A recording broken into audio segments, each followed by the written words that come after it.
almost had to use that last shall be first line for the ladies' room a little while ago. So. There's a word, one second, a little further out. There's a word that in recent years we Americans have adopted from the Germans, a word we lack in the English language, but one that speaks to a feeling we so closely identify with here as much as in Europe, that we are willing to work our lips around the unfamiliar syllables and even spit a little as we say it.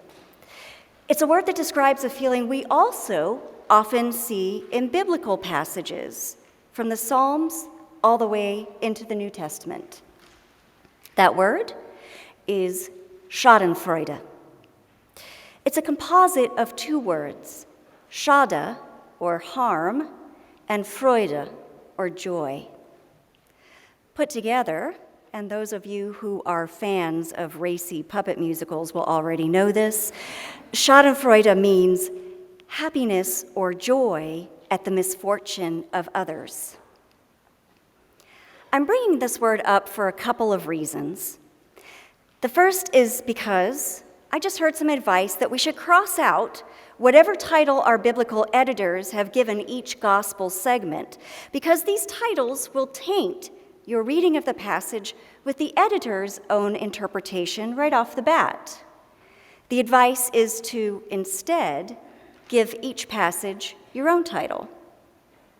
Now, traditionally, our gospel reading for this evening has been titled something along the lines of The Laborers in the Vineyard. I've heard other updated and excellent suggestions that the parable be retitled The Generous Landowner. And perhaps that's a far better title than the one that's come to mind for me when I consider this parable. For me, perhaps flippantly, I think of this parable's title as Schadenfreude Denied. Because look at it. The workers who were in the field all day get in line to be paid. They are told to stand at the back of the line, so naturally, while they wait, they'll witness what the 1 to 2 hour workers are getting paid. They probably expected to see those late-day laborers paid a pittance, and probably experienced sharp disappointment when they weren't given a discouragingly meager amount, but were instead paid a full day's wage. But even when this happens, the all-day laborers take solace in the logical presumption that they will get paid more. They worked more. They are above, not equal to, those people who stood around idle all day. They're ready to feel superior by being paid more. And researchers of Schadenfreude have found that it's a way of feeling better about your own group by enjoying the misfortune of another group. Just look at how the full-day workers respond when they are paid the same amount. You have made them equal to us. That is not at all how they want to be perceived. And even before B.F. Skinner came along and put a theory around rewards and punishments for behaviors, our gospel laborers intuitively understood the same thing that makes us uncomfortable with this parable. If you reward minimal behavior, that's all you're going to get from now on. Paying people who sat around all day and then worked for the last hour shouldn't be rewarded for this behavior. If they are, then they're less likely to be assertive about starting work early on subsequent days. For those of you who don't know much about me, I'm a professor and the director of the Center for Teaching Excellence here at ETSU. What I teach about is teaching and the psychology of teaching. So I spend most of my waking days talking about teaching and learning to my students, to other faculty, to my lucky family, and lately to those who hear my sermons at St. Paul's in Kingsport, which can mean only one thing. You're going to hear something about teaching this evening. It's the lens through which I see the world. Just last week, I gave a workshop to some instructors at ETSU about fair grading practices. We start by exploring why some traditional grading practices turn out to be inequitable. And the first practice we examine is that of giving zeros for missing work.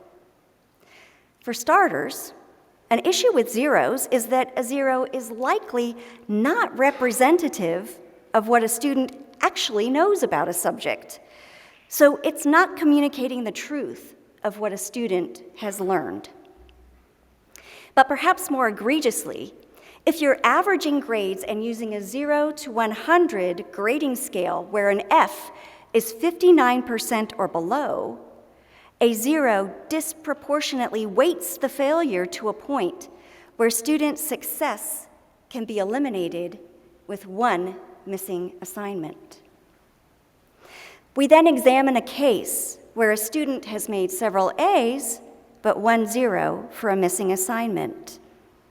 We hypothesize, what might have happened to cause this missed assignment if this was a low-income student, or if the student were a non-traditional single parent, or if the student was a first-generation student.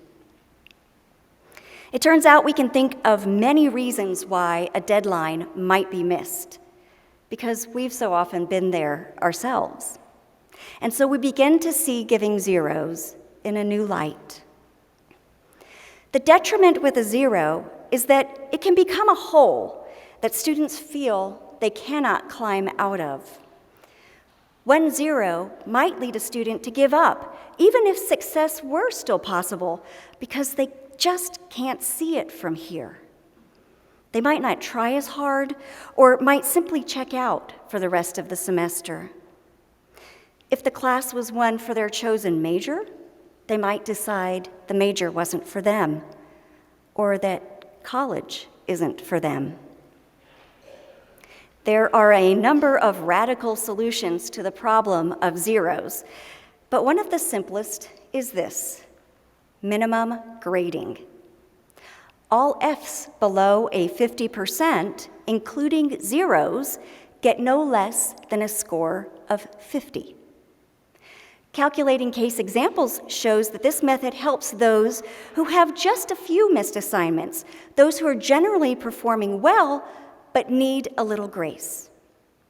Earning a 50 instead of a 0 is still an F, but it's a recoverable F, where the F only carries the weight of 10% of the score range, which is now from 50 to 100, instead of the 60% weight it carries in a 0 to 100 score range.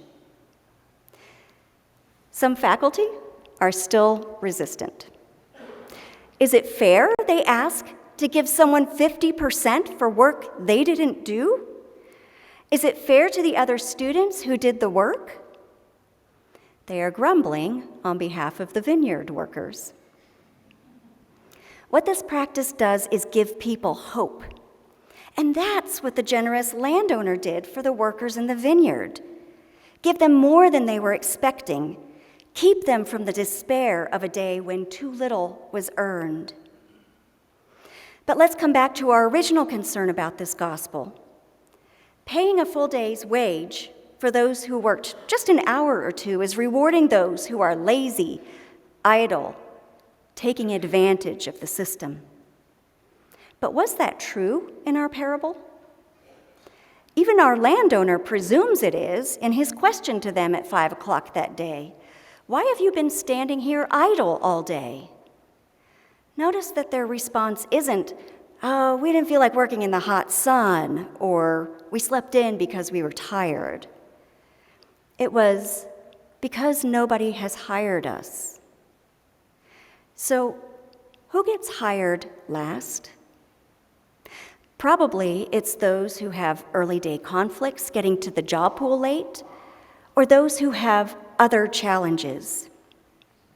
So perhaps these late day hires were caring for another at home before they could go find work for the day, or did not appear to be physically capable of the labor needed to prospective employers, or were otherwise considered undesirable. I think it's noteworthy that the landowner kept going out to find people to help in the vineyard, and that he was willing to hire those who were likely deemed least capable of work, to not only come and help out, but to earn the same as those who were fortunate enough, yes, fortunate enough, to be seen as employable in the first wave. And this observation helps me out with an issue I have when I think about applying this parable to today's world. Because as a woman, it rankles me to think that this parable might be suggesting I should be happy that men are paid as much as women when women do more of the work. Now, technically, men and women work equivalent hours, but women are paid 83 cents for every dollar earned by men. So when you flip that around, it means that women work more to earn the same amount as men. Is this parable suggesting that those of us who, in this society, have been marginalized in hierarchical structures should be content with this inequity? Now I can say, I think it's the opposite. If women or people of color were paid the same as white men who've been able to work all this time, who have been seen as more capable, more employable in the first wave, then it's possible that some men, but certainly none of those here present, might grumble and say, "You have made them equal to us." Yeah, exactly. In the end, it's our perceptions and biases that keep us from seeing others as equal. We don't know what service the 5 o'clock hires did for the landowner, but perhaps it was the work nobody else wanted to do or was too tired to do by the end of the day. Or maybe it was none of those things, and instead their paycheck was entirely unmerited by our standards. The point is that God sees the merit in everyone. Bishop Brian was kind enough to give me a lead in his sermon that he gave at St. Paul's a couple of Sundays ago, so I was listening. It's not whether God calls us or not. We are all called by God to work in the vineyard. It's what God calls us to do. Paul makes this clear in the excerpt we read this evening from his letter to the Corinthians. We are all called to be ambassadors for Christ. It's just that we are each ambassadors in our own way. The grace of the vineyard owner isn't really in the pay the workers received. It's in the call each was given, a call to have the opportunity to work on behalf of the landowner, who went out again and again to give this call to as many as could be found, including the overlooked and the outcast. They were all called to be part of the mission of tending the vineyard, each in the ways they were able, and they were each rewarded equally. Now, while the lessons found directly within a parable are instructive, we can also learn a lot from the outcome of a parable. So what are the outcomes of this one? Well, first, it seems that giving grace, especially grace perceived as unmerited, which may be the definition of grace, results in resentment toward the grace giver.